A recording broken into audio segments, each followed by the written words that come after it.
tankard. He found it hard to wait until evening came, when he meant to avenge with fire the loss of his treasure. Presently the sun sank, and the dragon had his will. He set forth, burning all the cheerful homes of men. His rage was felt far and wide. Before dawn, he shot back again to his dark home, trusting in his mound and his craft to defend himself. Now Beowulf heard that his own home had been burnt to the ground. It was a great grief to him, almost making him break out in rage against Providence. His breast heaved with anger. He meant to rid his country of the plague, and to fight the dragon single-handed. He would have thought it shame to seek him with a large band, he who as a lad had killed Grendel and his kin.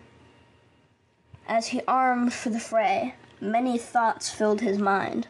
He remembered the days of his youth and manhood. "I fought many wars in my youth," he said. "Now that I am aged and the keeper of my people, I will yet again seek the enemy and do famously." He bade his men await him on the mountainside. They were to see which of the two would come out alive out of the tussle.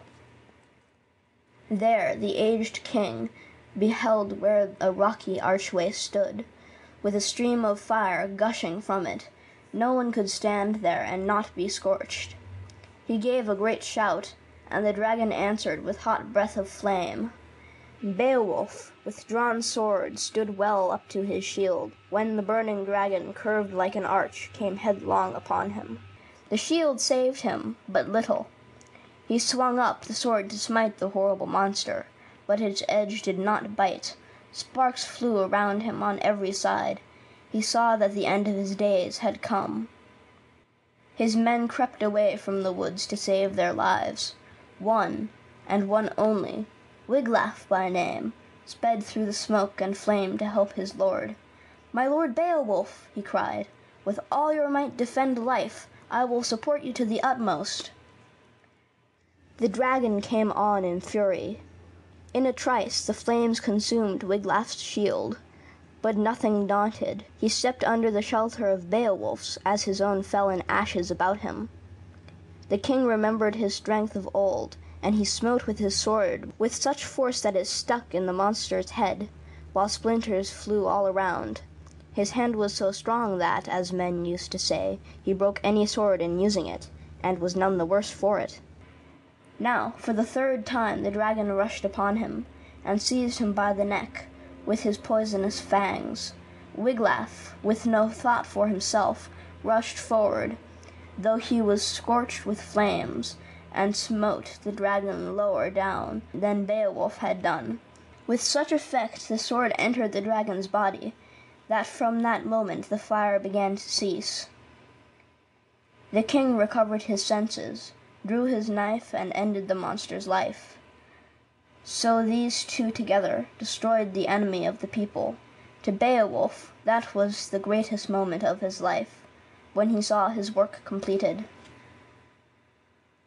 The wound that the dragon had given him began to burn and swell, for the poison had entered it. He knew that the tale of his days was told.